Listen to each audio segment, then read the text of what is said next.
54편을 통해서 믿음의 사람들의 영적 습관, 이런 제목으로 함께 말씀을 나누도록 하겠습니다.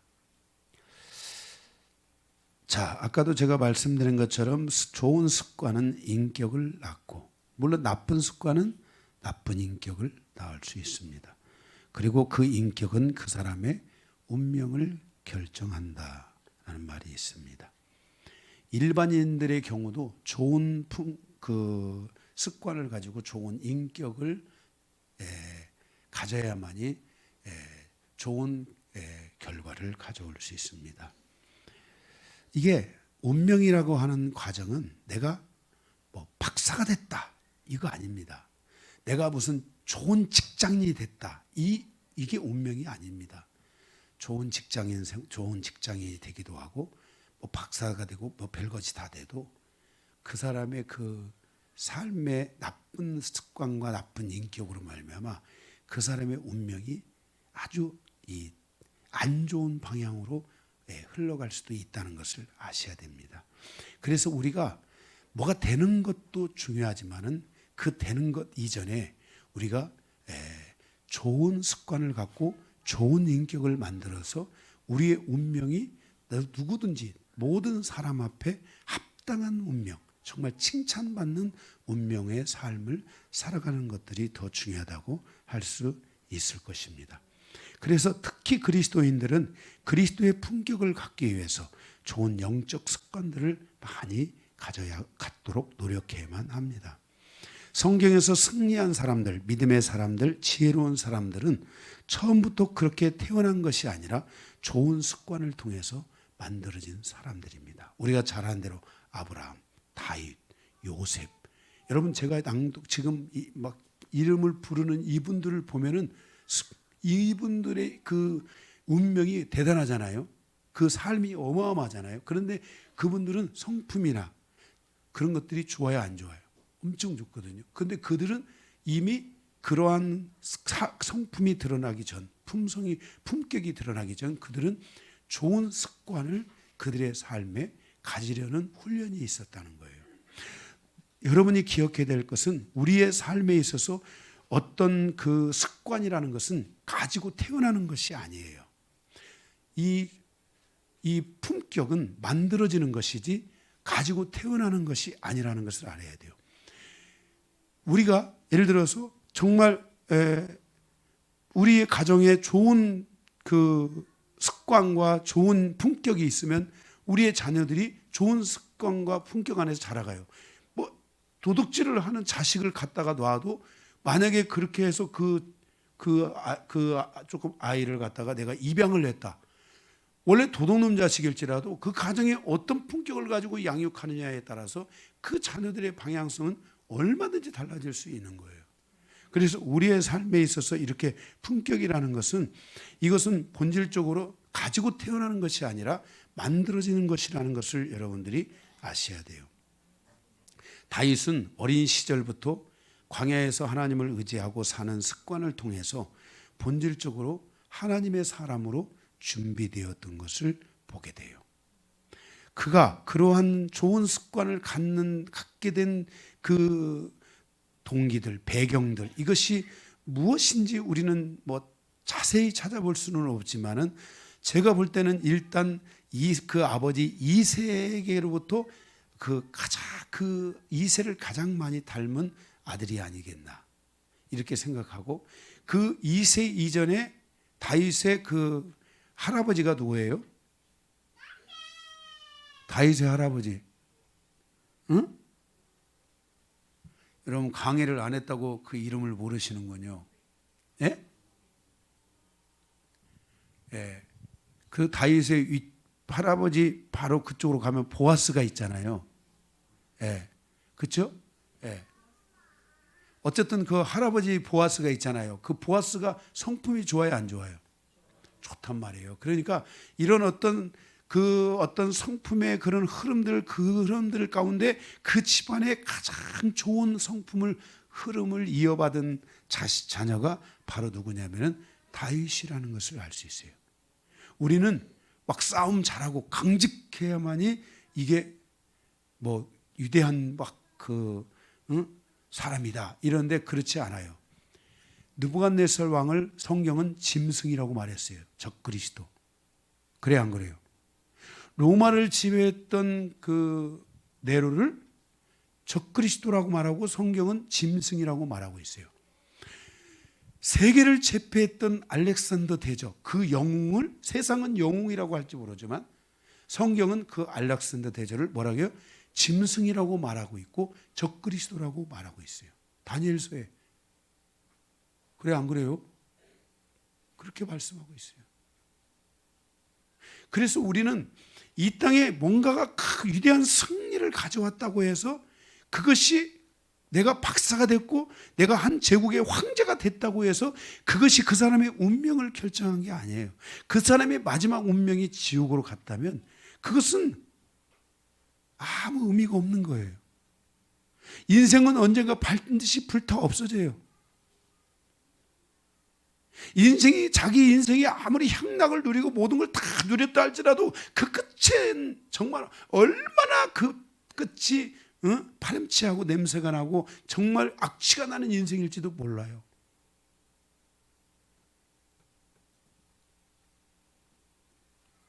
우리의 삶에 있어서 이렇게 좋은 습관은 좋은 품격을 갖게 하고 그 사람의 그 아름다운 그 운명을 갖게 한다는 사실을 여러분들이 기억하고 우리의 삶에 있어서 좋은 습관을 키워가고 그래서 좋은 품격을 만들어가는 그리스도의 품격을 만들어가는 이 여정이 여러분들 안에 반드시 이루어져야 돼요. 이런 부분들에 있어서 그것이 정말 잘 훈련된 사람 중에 한 사람이 다윗이라는 거예요. 그러니까 다윗은 하나님의 완벽한 통치를 가져오고 하나님의 말씀의 완벽한 통치를 자기 안에 가져온 사람이 될 수 있었던 것이에요.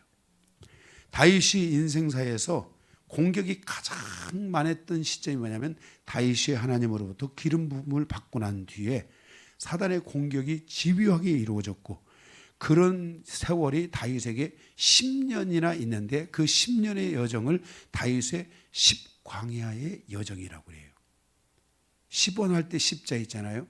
그 지역에 10광야라는 곳이 있는데 다윗이 그 10광야에서 다윗이 10년을 지내는데 그 10년의 그 과정에서 어마어마한 공격이 있는데 오늘 시편 54편은 바로 그 시기에 있었던 바로 그 사건의 한 부분을 우리에게 말씀해 주는 내용이라고 할 수 있어요.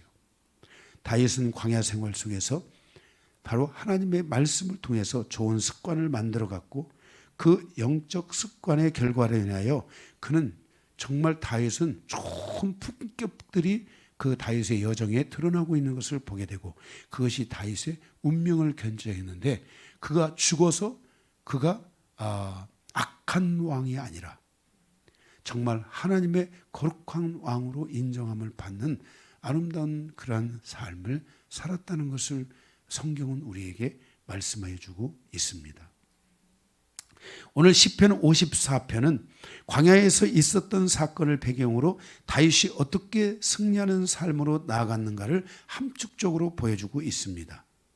다윗의 운명을 결정한 영적 습관들, 오늘 54편에 드러나 있는 다윗의 이런 영적 습관들 이런 것들을 통해 우리가 함께 교훈을 받고 나누면서 은혜 받고자 합니다. 자, 먼저 거기 1절입니다. 우리가 지금 이 54편의 배경은 어떤 배경이에요? 다윗이 지금 이 십광야에서 고난을 받고 역경 가운데 있고 위기의 순간을 끊임없이 맞이하고 10년 동안 계속 사울은 죽이려고 하고 다윗은 도망다녀야 되는 그런 목숨이 위태로운 시대 속에 있었다는 것을 여러분이 염두에 두셔야 됩니다. 아멘. 네. 1절에 그런데도 1절에 하나님이여 주의 이름으로 나를 구원하시고 주의 힘으로 나를 변호하소서 그랬습니다. 이렇게 참 어렵고 힘든 여정인데도 다윗은 계속해서 주의 이름을 의지하고 주의 이름에 주의 힘에 의존하는 삶을 살고 있다는 거예요. 여러분 우리가 조금만 무슨 일이 있으면 내 힘이 딱 들어가잖아요. 위기가 오면 내 힘이 탁 들어가잖아요. 안 그래요? 그런단 말이에요. 그런데 다윗은 이런 좋은 영적 습관들을 그가 만들어갔던 거예요. 어려운데 즉각적으로 하나님의 이름을 부르고 주의 이름을 부르고 주의 이름으로 나를 구원해 주소서. 주의 힘이 나를 변호하소서 이렇게 말해요.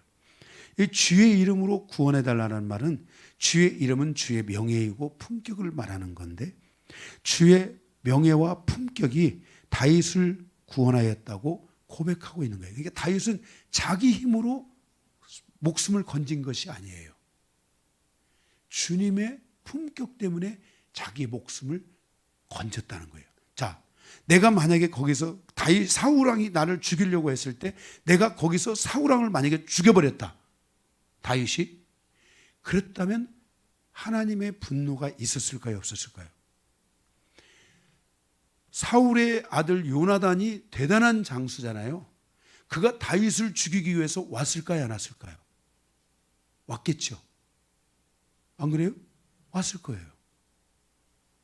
그런데도 다윗은 그 위기의 순간 속에서도 주의 이름을 붙잡고 주의 명예와 주의 품격을 생각한 거예요. 내가 사울왕을 죽이면 하나님께서 하나님의 이름이 높임을 받지 못하겠지. 내가 사울왕을 죽이면 이 백성들이 나를 뭐예요? 이 백성들에게 혼란이 오겠지. 이런 하나님의 이름을 생각하니까 다윗의 마음속에 사울을 죽여야 된다는 마음보다도 하나님을 의지해야 된다는 마음이 큰 거예요. 이 성품이 다윗의 이러한 습관과 이러한 성품이 다윗의 시대를 열었다는 거예요. 이러한 성품이 다윗을 구원했다는 거예요. 만약에 거기서 사울왕이 나를 죽이려고 하니까 내가 가서 죽이겠다. 그러면 다윗은 그때부터 전쟁하는 왕이 됐을 거예요. 원수가 원수를 낳고 원수가 원수를 낳고 사람은 다 인생의 여정에 이해관계를 다 가질 수 있어요. 그런데 이런 이해관계에 의해서 살아가는 것은 이것은 바로 인과응보예요. 그래서 그가 행한 대로 보응을 받는다. 그가 행한 대로 그 결과를 갖는 거예요. 우리는 인과응보적인 삶을 살아가면 안 돼요. 우리는 계속 하나님을 붙들고 하나님을 의지하는 삶을 살아가야 돼요. 그래서 다윗은 그러한 삶을 자기가 살고 그러한 선택을 하고 그러한 삶을 살았기 때문에 주님의 명예와 주님의 품격이 자기를 구원하였다고 고백하는 거예요. 자기 힘이나 자기 능력이 아닌 주님의 품격이 자신의 운명을 결정했다고 그가 믿고 있는 거예요. 자기 힘이나 자기 능력이 움직일 때 우리는 욱하는 경우가 나타나게 되고 우리는 분노할 수도 있어요. 내가 너를 위해 몇 번을 살렸는데 너는 나를 죽이려고 그래. 혈기가 뜰 수 있죠. 그런데 다윗은 주의 힘을 의지했다는 거예요. 결국 자기 힘과 능력을 비우고 그런 것들을 다 비우고 나니까 주님의 힘이 자신의 영혼을 감싸고 있는 것을 느낀 거예요. 아마 다윗이 자기 힘을 의지했다면 5년은 잘 싸울 수 있었을지 몰라요. 그러나 10년은 못 싸울 수도 있어요. 그런데 다윗이 늘 자기 힘을 내려놓고 하나님의 힘을 의지하니까 하나님이 10년이 아니라 만약에 20년이 갔다고 했지라도 하나님은 다윗을 보호하셨을 거예요. 우리의 삶이 자꾸만 나의 힘으로 기회를 삼고 나의 힘으로 뭔가를 살아가려고 하는 이런 마음들을 자꾸만 비워줄 줄 알아야 돼요. 자기 힘과 능력을 비우지 않으면 겸손한 마음을 가질 수가 없어요. 겸손은 위기를 기회로 만드는 힘이에요. 여러분들이 아무리 많은 위기가 와도 겸손하려고 노력을 하시기 바랍니다. 반대로 위기의 순간에 자기의 힘을 의지하면 교만이 고개를 들게 되고, 이때 하나님은 교만이 고개를 들 때 하나님은 한 발짝 두 발짝 뒤로 나의 인생에서, 나의 인생의 여정에서 한 발 두 발 뒤로 이렇게 하나님이 물러나시는 거예요.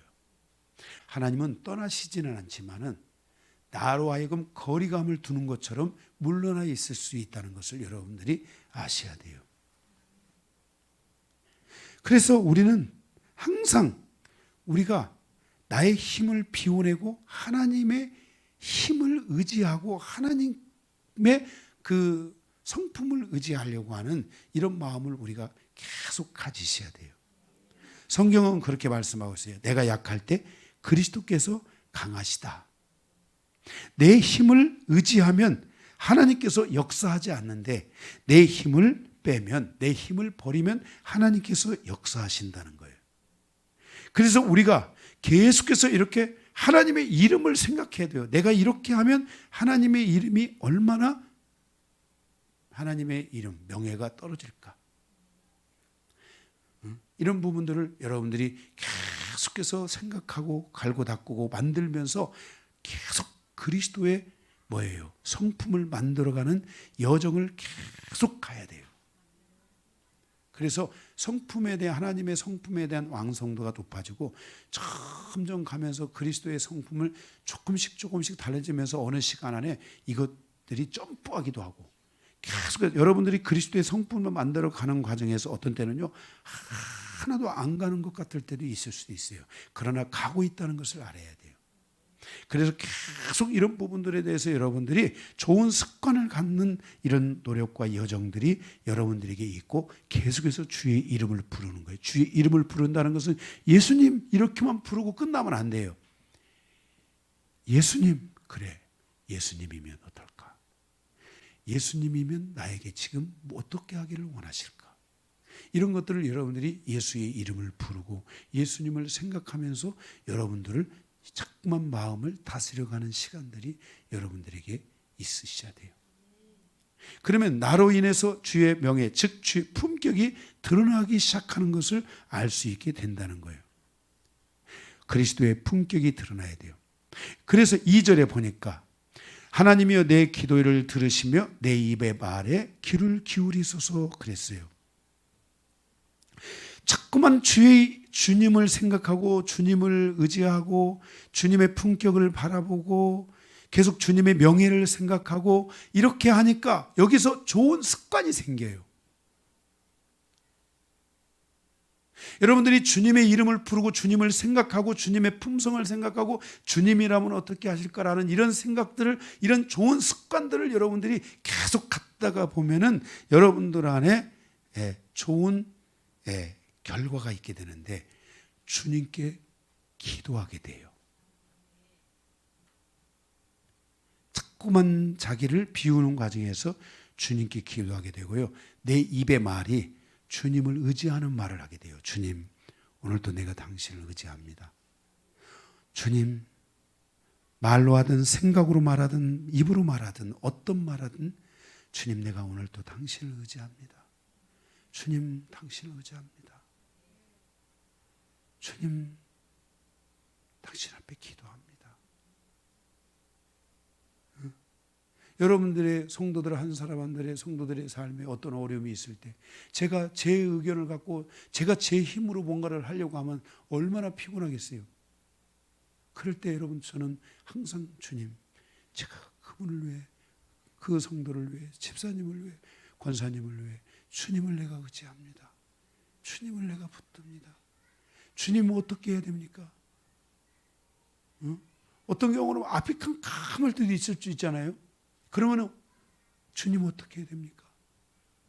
그러니까 그걸 계속 주님 어떻게 해야 됩니까? 주님 어떻게 해야 됩니까? 주님 어떻게 해야 됩니까? 이렇게 계속 묻게 되니까 자연적으로 뭐 하게 되는 거예요? 기도하게 되는 거예요. 그리고 입의 말이 늘 주님을 달고 사는 거예요. 습관, 이런 좋은 습관들을 통해서 여러분들이 주님을 하나님께 묻게 되고 하나님의 뜻을 구하고 하나님께 그러면서 순종하고, 그러면서 하나님의 말씀에 순종하는 각오와 결단들이 입에 통해서 내가 주님만을 의지하겠습니다. 막 악기 깜깜할수록요 저는 주님께 계속 묻거든요. 그러면서 나중에는 막 결단하는 거예요. 하나님, 깜깜하니까 어쩔 수가 없습니다. 하나님도 깜깜한데 나는 얼마나 깜깜하겠습니까? 응? 오직 주님만 의지합니다. 거기서 결단하는 막 의지를 보이는 거야. 응? 여러분 그런 거 여러분들이 해보세요. 여러분 저처럼 해보세요. 거기서 주님을 막 불끈 주님을 그래서 의지합니다. 나는 주님만 의지하기로 결단합니다. 이렇게 막 그런 막 마음들이 막 일어나는 거야. 응? 그렇게 마음을 먹으면 다시 막 믿음이 확 올라오고 사실 막 새 힘이 확 생기고 그리고 더 기도하게 되고 응? 혼자 있을 때는 그냥 시버렁거리면서 말하는 거예요. 주님만 의지합니다. 주님 어떻게 해야 됩니까? 주님밖에 의지할 수 없습니다. 응? 다윗도 그런 10년의 시간 속에서 계속 다윗이 이런 삶을 산 거예요. 그 위기의 순간, 그 고통의 순간, 더군다나 자기 생명이 지금 여기서 죽느냐 사느냐의 문제 앞에서 왔을 때 그가 거기서 욱하고 다윗이 얼마나 여러분 힘이 센 줄 아세요? 사자들을 막 입을 찢고 막 곰들을 막 다 찢고 막 다 돌맷돌을 얼마나 잘 던지지 여기서 막 저기서 막 확 던져도 막 가서 이마방에 막 팍 막힐 정도로 돌맷돌을 잘 던지고 다윗이 대단한 힘이 있는 사람이에요. 어? 다윗의 이 막대기로는 막 이리들을 막 다 때려잡는단 말이야. 그런데도 다윗이 자기 힘을 의지하지 않고 응?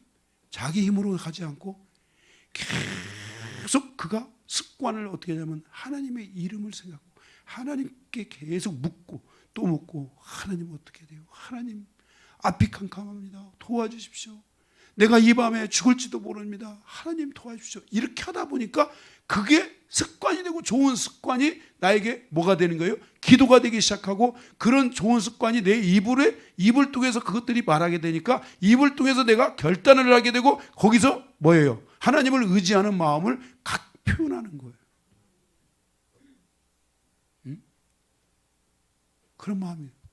제가 여러분들을 우리 성도들 마찬가지예요. 우리 성도들을 제가 늘 안고 기도하는 습관을 갖다가 보면은 차 타고 가면서도 어떤 거는 막 이게 막 정말 깜깜 이런 때가 막 있어요.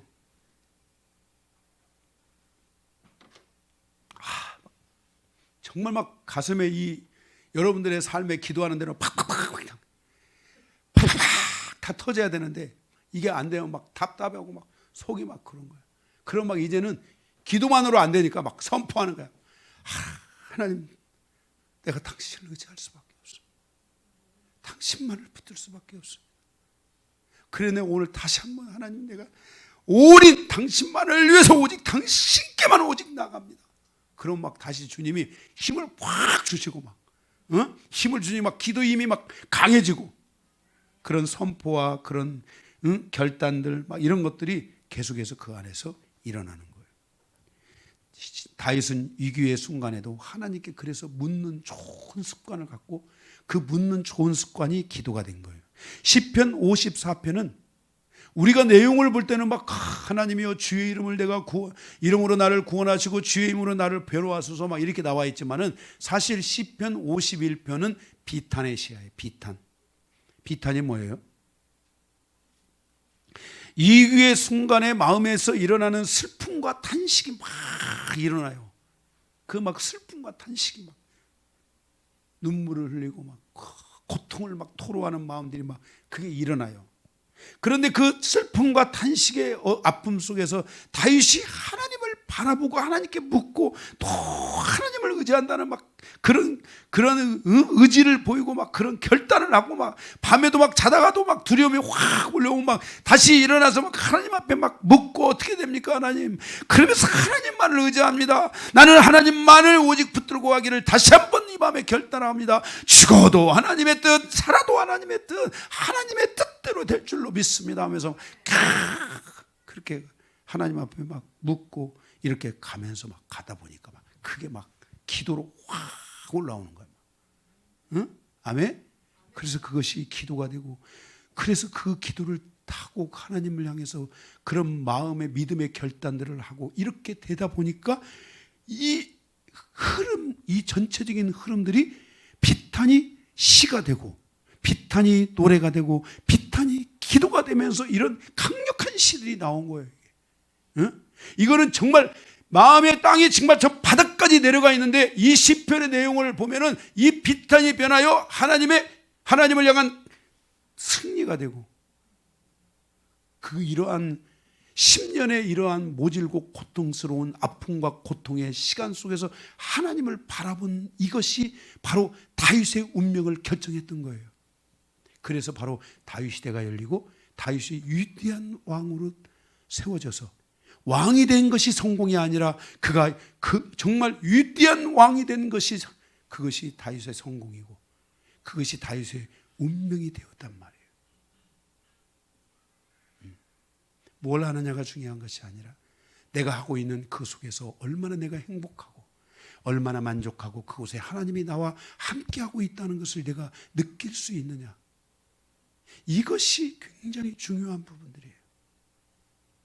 오늘 이 시편의 이 말씀처럼 여러분들이 이 말씀을 읊조리면서 그래 나도 이러한 때 정말 하나님께 묻고 또 묻고 가자. 하나님은 묻고 또 묻는 자들에게 응답하십니다. 모든 그리스도인은 하나님의 이름을 존중하며 그에게 묻고 또 묻는 습관을 갖고 그러한 인격이 여러분 안에 만들어져야 되고 그렇게 묻는 습관은 자연스럽게 그것들이 만들어져 그런 좋은 습관이 자연스럽게 하나님의 뜻에 집중하고 하나님께 집중하는 마음을 갖게 하는 거예요. 하나님께 집중해야 돼요. 떨어지게 쳐다봐야 돼요. 응? 응? 떨어지게 쳐다봐야 돼요. 우리 아람이를 막 떨어지게 쳐다보잖아요. 그죠? 그냥 되려면 되고 말라면 말고 그냥 이렇게 지나갑니까? 아니죠. 막 발바닥 하나가 어떻게 움직이고 발가락 하나가 어떻게 움직이는 거까지 막 심혈을 통해서 막 집중하게 봐요, 안 봐요? 보잖아요. 응? 아람의 그 턴의 동작이 그게 뭐 누구의 턴을 잘못했다 막 어떻게 했다 막 그걸 해가지고 어떻게 하더라 막 그 얼마나 집중을 하고 막 그렇게 할까요? 우리가 하나님께 이게 막 집중된 그런 그리스도인들이 그런 것들이 올라와야 돼요. 그럴 때 어렵고 힘든 시간도 확 지나가는 거야. 응? 인생은 집중된 사람에게 이런 시간들은 지나가게 돼 있습니다. 응? 할렐루야. 바로 이렇게 놀라운 것은 하나님의 뜻을 따라서 갈 때 모든 위기의 순간들은 지나가고 위기의 순간이 곧 기회의 시간들로 온다는 거야. 이거는 인생을 살아가는 모든 삶의 법칙이야. 위기가 지나가면 기회가 온다. 그런데 누가 이 위기를 기회로 만들 것이냐, 이 위기를 어떻게 기회로 만들 것이냐 하는 것은 여러분들이 오늘 다윗의 이 말씀을 통해서 배워야 돼요. 예. 여러분 혹시 마음에 막 걱정거리가 있고 힘들고 그렇습니까? 그렇다면 주님 도와주십시오. 주님 어떻게 해야 됩니까? 주님 함께 해주십시오. 주님 인도해 주십시오.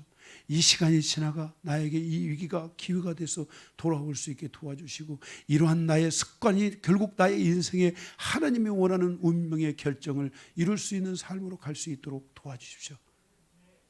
내가 이 말씀을 믿나이다 하면서 여러분들이 하나님께 그것을 믿고 가야 돼요.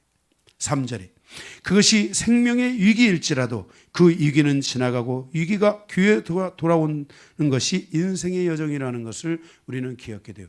낯선 자들이 일어나 나를 치고 포악한 자들이 나의 생명을 수색하며 하나님을 자기 앞에 두지 아니하였음이니이다 이렇게 말해요. 그만큼 얼마나 하나님 앞에 마음을 두지 않은 자들의 공격이 다윗의 삶에 얼마나 많았는지를 보여주고 있어요. 응?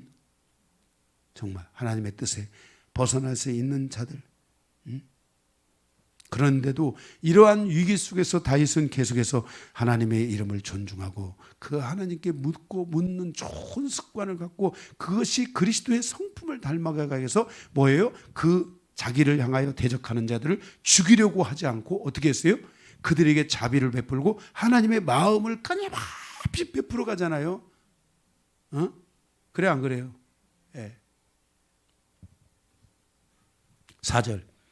이기의 순간에 다윗이 눈을 들어 하나님을 바라봅니다. 하나님은 나를 돕는 자이시며 주께서는 나의 생명을 붙들어 주시는 이이다 그랬어요.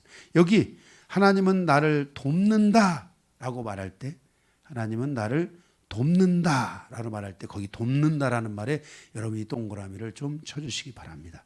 여기 돕는다라는 말은 히브리어로 아자르라는 말인데 이 말은 지원하다, 원조하다 이런 군사 용어입니다.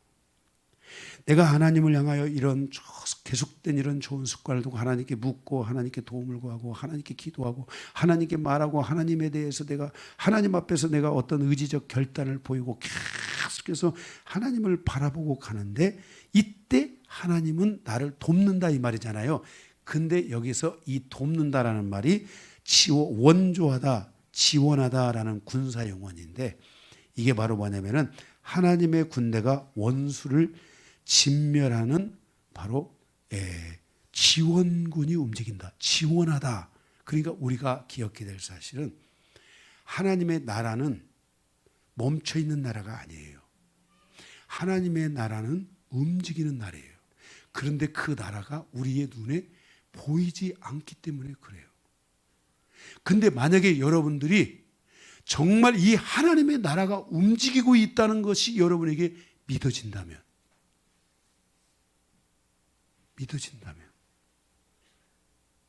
저는 오늘 또 순간순간 하나님의 나라가 움직이고 있는 것을 느끼고 그 하나님의 나라가 움직이고 있는 것에 대한 믿음을 가지고 저는 기도하는 거예요. 하나님의 나라를 품고 기도하는 것과 그냥 자기 믿음을 가지고 기도하는 것과는 하늘과 땅 차이보다 더 큰 차이예요. 여러분 하나님을 믿으십니까? 하나님에게 어마어마한 군대가 있다는 거 아세요? 하나님의 군대는 천군 천사가 군대가 있고요. 그리고 그 천군 천사의 거기에 그 동등한 미카엘의 군대가 있어서 각 나라마다 다 지키고 있고요. 그 미카엘의 군대가 움직이면 사단이 끝나는 거예요. 성경 요한계시록도 미카엘의 군대가 사단의 군대, 사단이를 꺾어요, 안 꺾어요? 꺾잖아요. 우리가 우리의 싸움은 혈과 육에 대한 것이 아니라 하늘의 공중권세 잡은 자들에 대한 싸움이 있는데 그 공중권세 잡은 자들과 싸울 수 있어야 되는 거예요, 교회는. 사람과 싸우면 안 돼요. 저는 성도들하고는 제가 잘 안 싸워요. 그런데 마귀하고는 내가 신랄하게 싸우는 거예요. 난 여러분 편이에요. 네? 여러분을 위해서 때로는 못 가게 할 때 있지만 지금은 그것마저도 변화돼서 여러분이 가고 싶은 곳이 있으면 다 가게 하고 대신 내가 다 싸우고 있는 거예요. 하나님의 군대가 움직이고 있는 거예요. 여러분들은 어떻게 보실지 모르지만은 저는 제가 저를 호위하는 천사가 있고요. 이 강단을 수호하는 천사들도 있어요. 저는 천사론주의자는 아닙니다. 그런데 제가 늘 명령을 해요. 천사들은 명령을 내리지 않으면 일하지 않아요. 나를 호위하는 천사들은 칠갑절로 들어 나를 호위하고 강단을 수호하라. 그래서 이 강단을 늘 이게 어둠이 역사하지 못하도록 이 강단에 이게 있어요. 그래서 여러분들이 영안이 안 열려서 그러지 영안이 열리면 여기에 지금 이 주변에 이 지금 나를 호위하는 천사들이 확 호위하고 저의 이 말씀을 전하고 선포하는 것에 보호하고 있다는 거 아니에요. 사단이 역사하지 못하도록.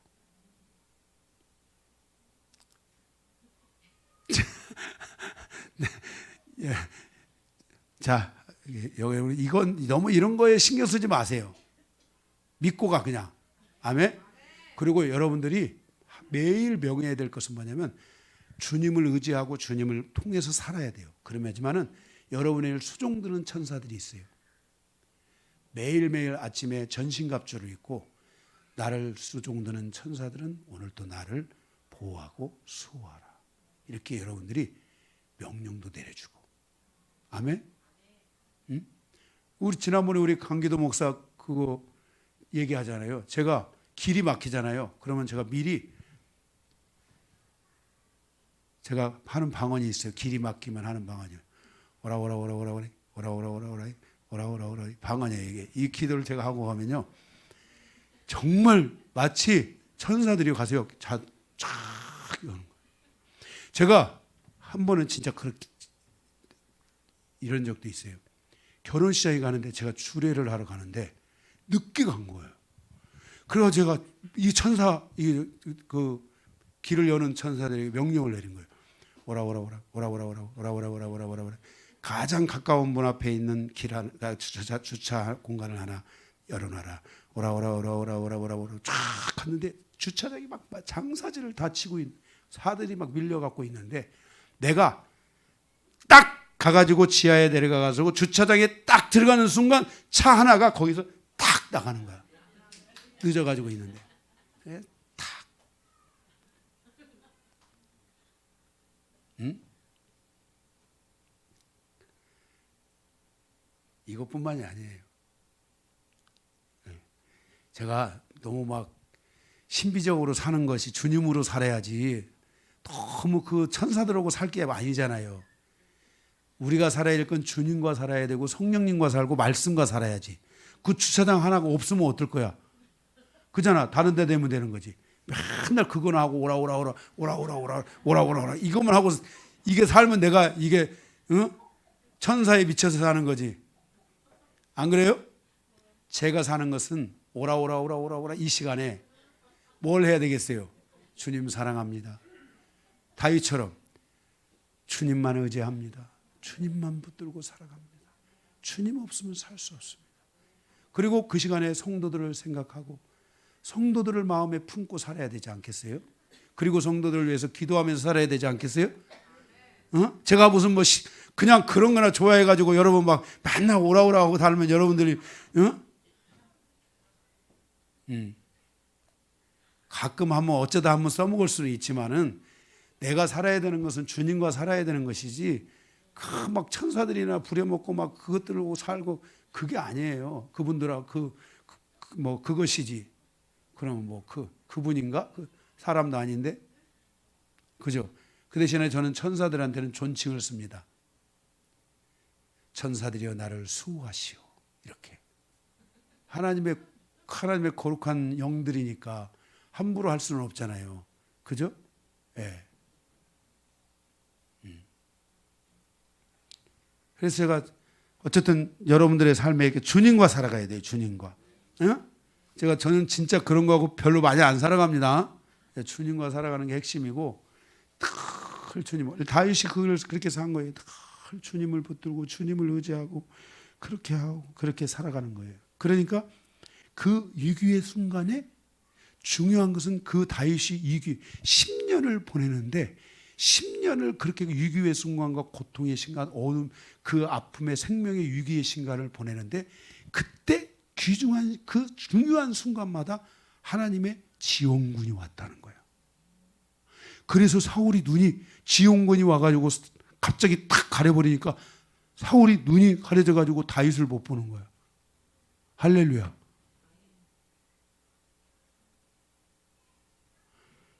우리의 삶에 이렇게 여기 다윗이 그걸 고백하는 거예요. 하나님은 나를 돕는 이시며, 어떻게 도울까? 하나님은 돕는 게 그냥 막연한 돕는 게 아니야. 하나님은 우리를 도우실 때 구체적으로 돕고 실질적으로 도우셔요. 아멘? 예, 구체적이고 실질적으로 돕는다는 것을 아셔야 돼요. 예? 제가 제가 성도들을 일터라든지 가정에 어떤 문제를 놓고 이렇게 기도할 때 있잖아요. 그럴 때는요, 제가 여러 가지 기도에 하는 패턴들이 있어요. 먼저 이렇게 그 보혈로 그 길을 쫙 열고 그곳에 하나님께서 성령께서 그곳에 모든 길들을 열어주시고, 그리고 때로는 천사들을 파송해 가지고 그곳으로 오는 사람들이 그 길로 와서 그곳에 당도하도록 그렇게 기도도 하고 여러 가지 방식을 통해서 기도하지만은 저는 하나님의 지원군을 믿는 거예요. 하나님이 우리는 믿음을 가지고 살아야 되잖아요. 믿고 사는 거잖아요. 하나님은 보이지 않으시는데, 하나님은 영이시기 때문에 보이지 않는데, 그 보이지 않는 하나님을 내가 믿고 살아가야 돼요. 그런데 그때 하나님이 지원군을 보낸 것처럼 다윗의 인생의 10년의 고통 속에서도 하나님께서 다윗에게 지원군을 보냈다는 거예요. 제가 여러분에게 그 얘기 했나? 몇 번 한 것 같긴 한데, 제가 영성의 시간에 한 게 아니라 제가 전도사 시절에 철야 기도를 제가 인도했어요. 그래서 늘 그 연세 드신 그 집사님이나 모친들이나 이런 분들이 와서 이제 같이 철야 기도를 하는 거예요. 그때는 철야 기도가 새벽 한 3시, 4시까지, 2시, 3시까지는 최소한 철야 기도를 하는 그런 때예요. 그런데 그 정말 하나님을 사랑하는 이 모친이 계셨는데, 이 모친이 철야 기도를 한 번도 안 받고 기도를 하시는 분이에요. 그런데 하루는 당신이 이렇게 3층인가에 2층인가의 계단 있잖아요. 이게 옛날 그 한옥집 이런 거 보면 계단이 안에 있는 게 아니라 밖에 그 철계단이 있어요. 철계단이 있는데 이 연세가 그때 한 80 하나인가 80인가 80 하나인가 나이가 연세가 많이 드셨어요. 79세인가 확실히 모르겠는데 하여튼 70 후반에서 80 초반 완전 초 그때인데, 이분이 그 철계단을 타고 빨래를 널러 올라가시는 데까지 올라가서 빨래를 다 널고 내려오다가 이 발이 미끄러난 거야. 그래서 이분이 거기서 떨어진 거야. 밑으로 1층으로. 그런데 이분이 철야에 와가지고 전도사, 전사님 저 오늘 큰 경험을 했어요. 무슨 경험을 하셨어요? 제가 오늘 2층에 빨래를 널러 옥상으로 올라가가지고 빨래를 다 돌고 내려오다가 그만 제가 이렇게 헛디뎌가지고 발이 쭉 미끄러나가지고 1층으로 떨어졌는데 천사들이 와서 저를 받았어요. 그래서 제가요 그 1층에요 사뿐 내렸는데요 하나 다치지도 않고요 제가 이렇게 멀쩡해요.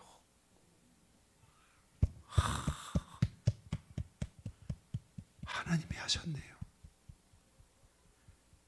그래서 그 교회가 다 그 간증을 듣고 박수를 다 치고 막 이분이 그때부터 믿음이 더 좋아지셔가지고 더 열심히 기도하고 막 그렇게 하나님을 의지하고 사시는 분이 되신 거예요.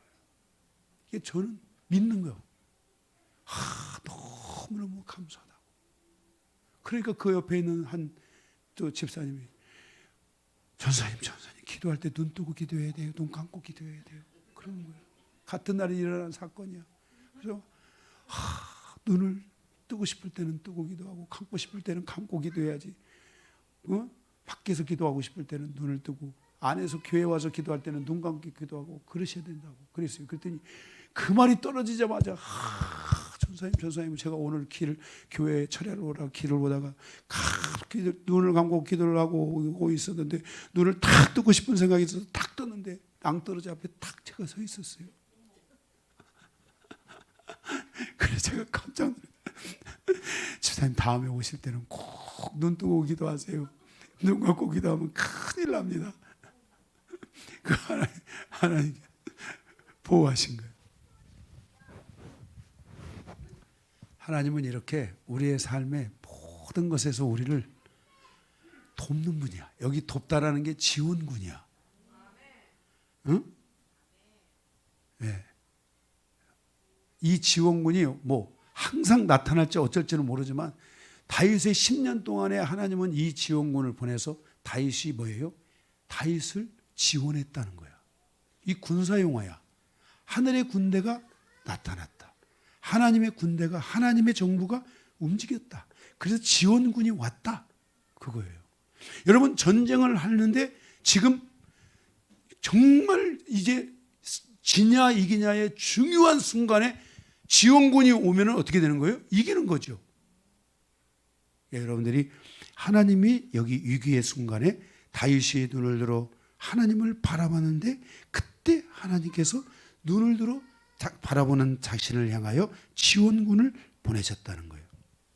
사단은 우리를 공격할 수 있지만 우리가 기억해야 할 것은 하나님의 지원군이 사단의 공격을 능히 이길 수 있다는 것을 알아야 돼요.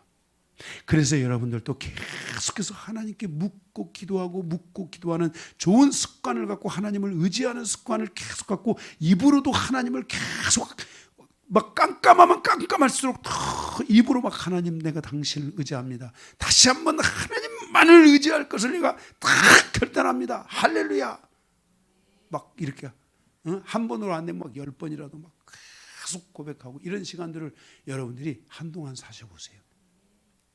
그러면 그 위기가 싹 지나갔는데 그때 하나님의 지원군의 역사들이 있다는 거야. 눈을 들어 못 보니까 그렇지 눈을 들어 보면 하나님의 역사가 일어나는 거야. 사울왕은 다윗을 10년 동안 죽이려고 했지만 그때마다 하나님의 지원군은 항상 다윗과 함께 해주셨다는 거예요.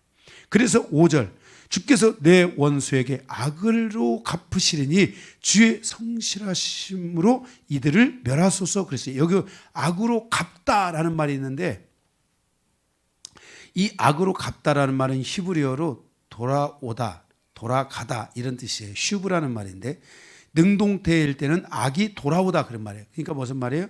악이 나에게로 돌아오다 이런 뜻인데 수동태일 때는 악이 원수에게로 돌아가다. 여기는 수동태예요. 그래서 악이 돌아갔다는 거예요. 그러니까 악으로 갚으신다는 표현보다는 악이 원수에게로 돌아갔다 이렇게 가야 되는 거예요. 원수를 악으로 갚았다. 하나님이 마치 악을 이용해서 악을 가지고 싸우신다 이런 뜻으로 이 성경이 지금 해석이 돼 있어요. 그렇죠? 저도 그게 좀 이해가 안 됐어요. 하나님이 뭐 악을 가지고 싸우시나? 그런데 이것을 제가 원어적으로 자세히 살펴보니까 이게 뭐냐면은 사단이가 악을 쓰잖아요. 그러면 그 악이 누구에게로 돌아간다? 사단에게로 돌아간다 이런 뜻이에요.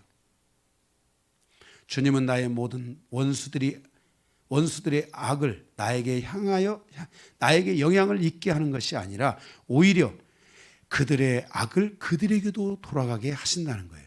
하나님이 악을 가지고 사용해서 그 악을 제거한다는 것이 아니라 그들은 우리를 향하여 악으로 우리를 대적하는데 하나님께서는 그 악이 그들에게로 돌아가게 한다. 그 원수들에게로 그 악이 사단에게로 돌아가게 하신다는 것을 말씀하고 있어요. 우리가 늘 주님을 바라고 이렇게 주님만을 의지하고 주님을 향하여 가는 이런 마음을 가지고 살아갈 때 사단의 공격은 있지만 공격은 나에게로 오지 않고 누구에게로 간다? 누구에게로 간다? 사단에게로 간다. 믿으세요. 죽을 것 같을지라도 절대 죽지 않습니다. 정말 죽을 것 같습니까? 정말 앞이 깜깜합니까? 다윗처럼 묻고 또 묻고 기도하고 말하고 결단하고 의지를 보이고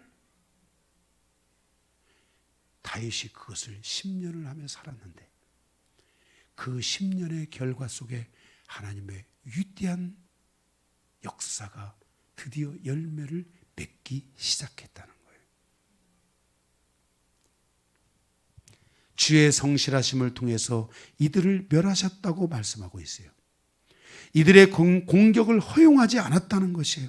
여러분 사단이가 나를 향해서 계속 공격하는 것 같습니까? 그럴지라도 하나님을 물으십시오. 하나님께 나가십시오. 좋은 습관을 가지고 계속 하나님을 의지하십시오. 적이 나를 향하여 공격하는 것 같을지라도 절대로 그 공격은 나에게 미치지 못하고 반드시 사단에게로 돌아가고 원수들에게로 돌아갈 것입니다. 다윗이 시편에서 그렇게 확신했으니까 다윗이 시편을 통해서 그렇게 믿고 그렇게 확신하고 그것을 시위를 통해 노래를 통해 우리에게 드러내고 있으니까 우리도 이 말씀을 믿어야 돼요.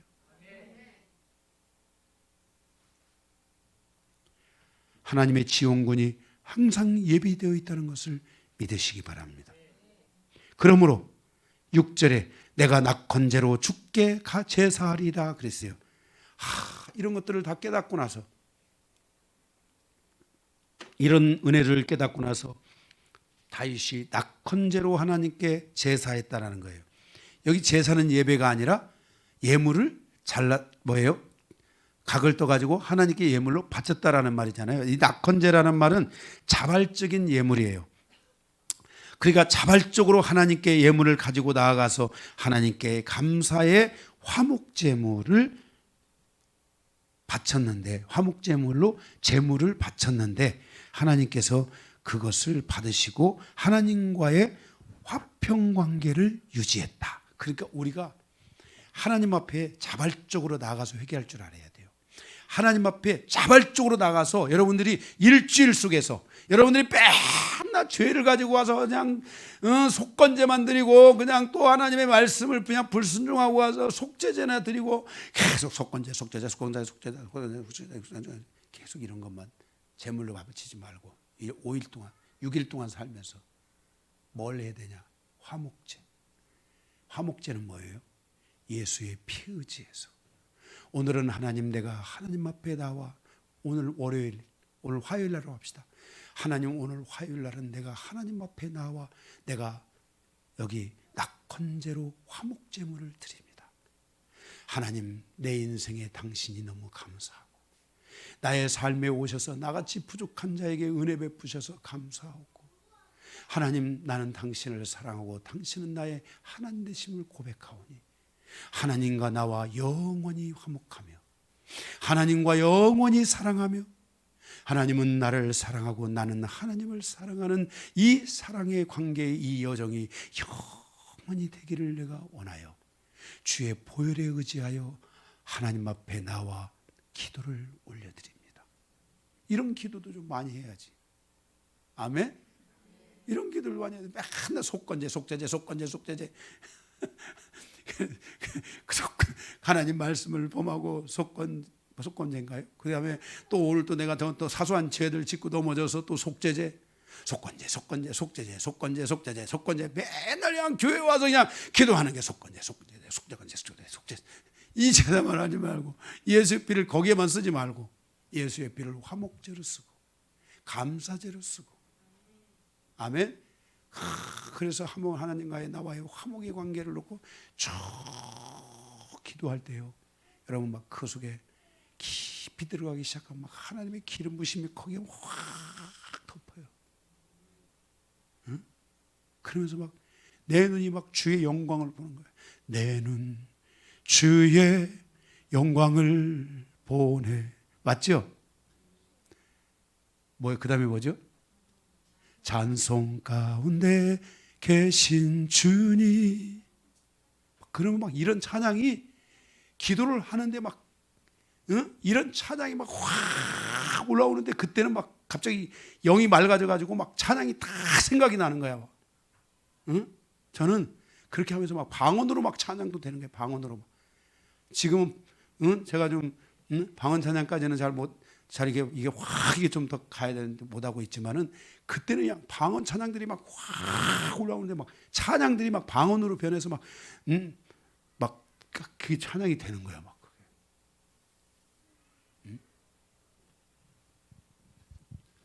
이런 관계들을 이루자. 그래서 주의 이름에 감사하며 주의 이름이 선하심을 찬양하는 거야. 주님이 얼마나 선하심. 7절에 주께서는 모든 환난에서 나를 건지시고 내 원수가 보응을 받는 것을 내 눈이 똑똑히 보게 되었나이다. 그러니까 뭐예요? 내가 이 10년의 환난 속에 있지만은 하나님이 그곳에서 나를 건지시고 나를 향하여 공격하는 내 원수들이 그들이 그들의 죄에 대한 대가를 얻고 악이 그들에게 돌아가는 것을 내 눈이 똑똑히 보았다라고 그렇게 고백하면서 이 시편이 맞춰지고 있어요. 할렐루야. 말씀 끝입니다.